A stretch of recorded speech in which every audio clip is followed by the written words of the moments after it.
What's going on, everyone? Welcome back. Another day, some more eBay stuff, and we list and we draft and we have fun. So, excuse me. So, yesterday we sold 9 items. Today we sold 3 items. Today, this is the first store. Today, I ended my promoted listing campaign, and I'm redoing it because I don't want my listings to automatically be added to the promoted listing campaign. I want to pick and choose because I do have items that are good that don't need to be promoted, shouldn't need to be promoted in order to sell. And a strong example of that is the second store, which we'll get to in a minute. Um, so I have that campaign ended right now. And so you can see these numbers right here. So we'll say 20 and 80, 1.8, 6.8. If you go over here, 2674, this is just for today. 2674, 2.5, 10.4. And I ended it 4 hours ago, maybe 3 hours ago. No, it was like 2 hours ago. I'll just keep saying numbers. Eventually, I'll get it right. It was about 2 hours ago.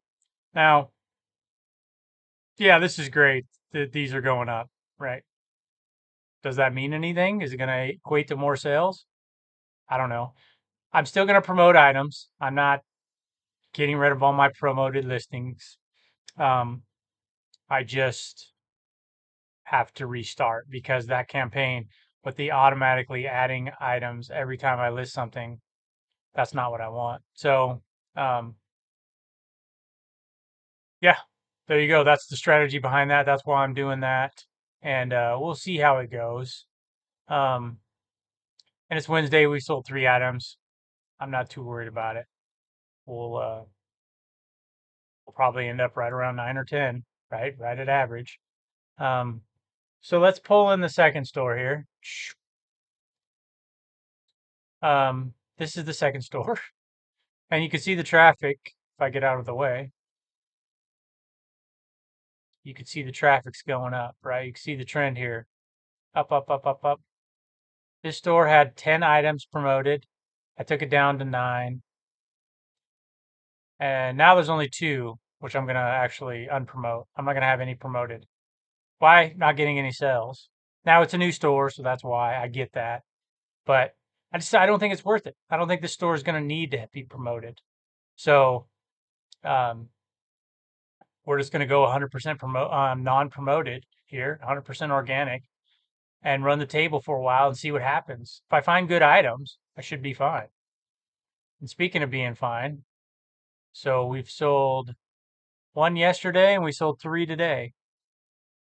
So I shipped out 4 items. So we are selling items. Um, and we're only listing 5 a day in this store. And so we'll see how that goes moving forward. The sales should increase slowly, right? And I'm still going to have days where I don't have any sales because it's a new store. I get that. A week from today, when, like I mentioned, we get the evaluation, that will help. And yeah, we'll see what positive effect that has on the store. But the key thing is just to keep adding good items and just going from there.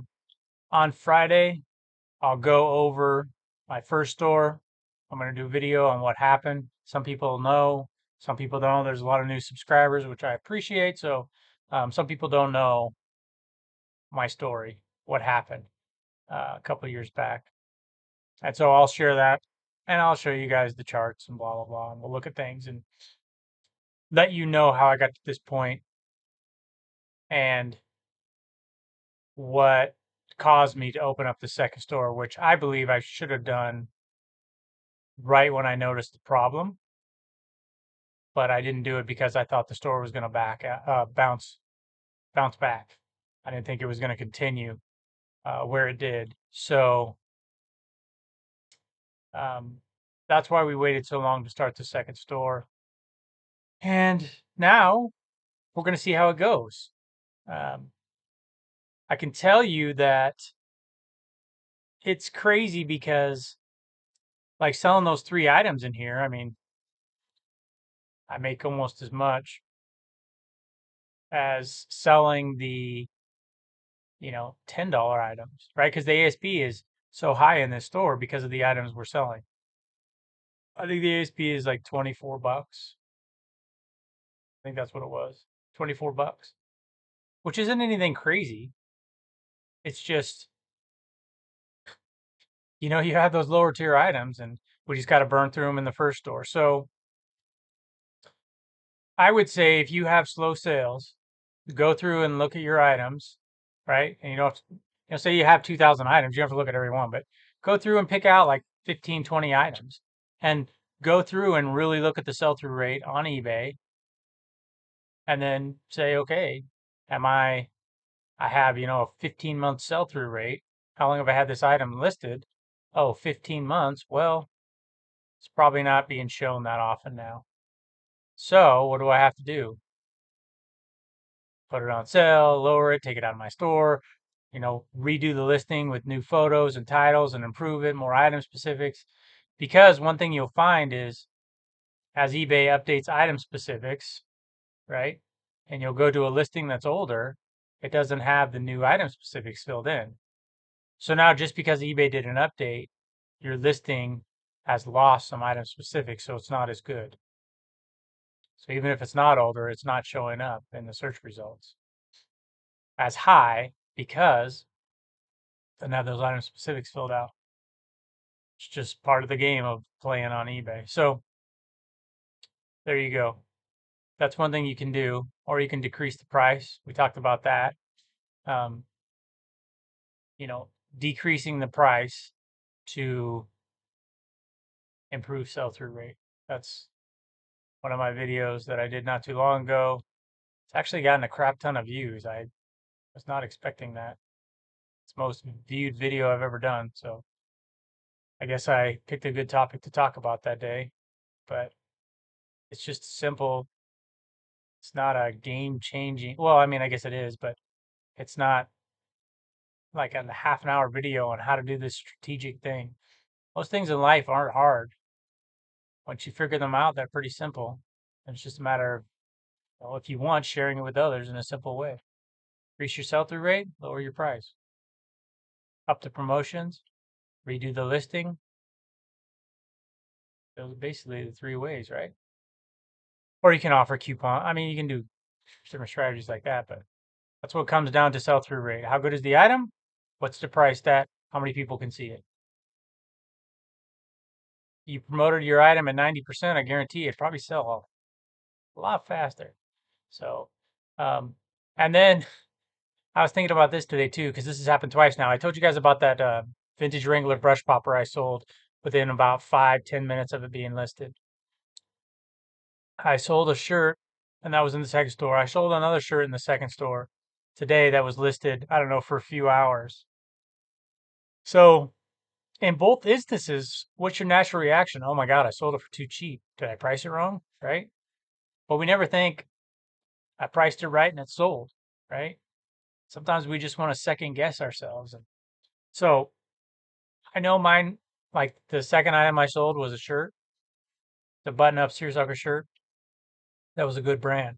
And I priced it about $2 to $3 less than the average market price because I want to get sales through that second store, right? The store we're looking at right now. So now I know next time, once my store is established, if I get that same shirt, I'm probably going to price it $2 to $3 higher and it's still going to sell. Maybe not in less than a day, it may take a week, but yeah, so like you take that transaction, you go, okay, the money went out, purchased the item, comes back in, and I know that that was another one of those shirts that I got at the same time I got the brush popper. So that was Friday, I believe. So you think about, okay, the dollar went out on Friday, or dollars, right? Went out on Friday, came back. Say you get to pay out tomorrow. What is that? So Friday, that's 1, 2, 3, 4, 5, less than a week. If you can put that money out there, right, you go spend $7 on a shirt and you get 12 back, and you do that every week, I mean, you'll be rich. That's the name of the game, right? And some people are like, $12 profit. That's not a lot. We're supposed to do 15, 20. You run your business however you need to run it, whatever makes the most sense to you. But if I can hand someone $7 and they give me 12 a week later, I'll be super rich. Because after 2 times of doing that, right? That means I can buy extra items. So then you'll be handing it out to multiple people and with the shirts, and I'm sure people understand that concept, but the more you can purchase, right? That's all it is. Purchase one item, and that's how I'm looking at it in the second store. Okay. So it's a perfect example, right? I spent $7 and I'm gonna make I think it's 12. I don't let's just say it's $10 profit, right? So that's after everything's all paid for and the items paid for, all the eBay fees, right? So we can go out and buy another item for $7 and we'll put three in the bank. And we do that again. Now we've got six extra in the bank. And then we do it again, we got nine. We can take that nine. Now we can go buy three items.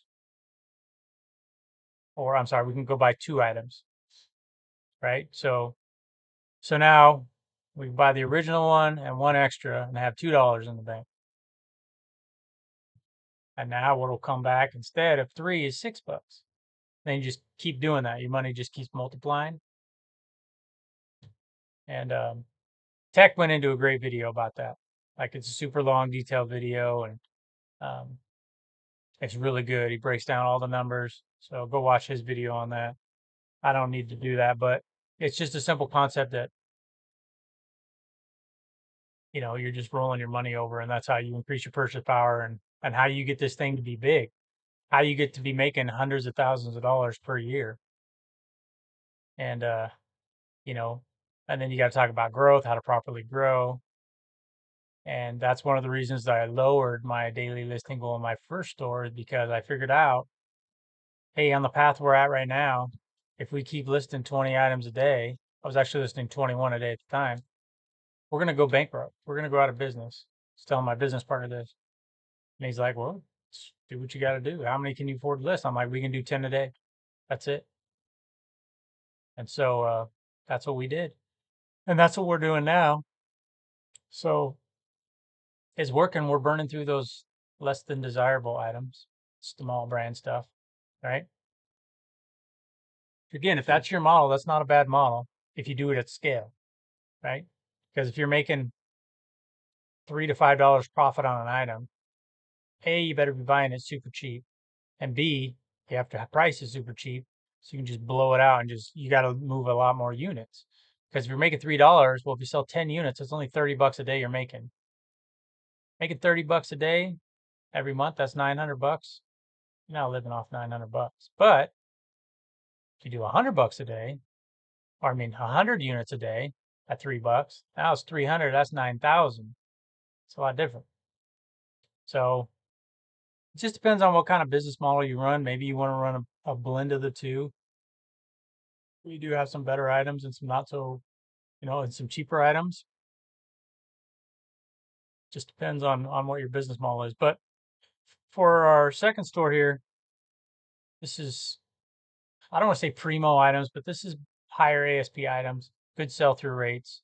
This is the way I should have started my business in the beginning. I didn't. I'm paying the price now. Don't be like me. Do it the right way. Um, and I think you'll be fine. If you guys have any questions, let me know. Like I said, on Friday, we're going to do that video. We'll do probably a longer video. We'll do a deep dive into just what happened. And yeah, just kind of see what happened. And I don't know. It's crazy. But that's going to do it for today. Hope everyone's having a good day listening and getting some things done. Till next time, take care.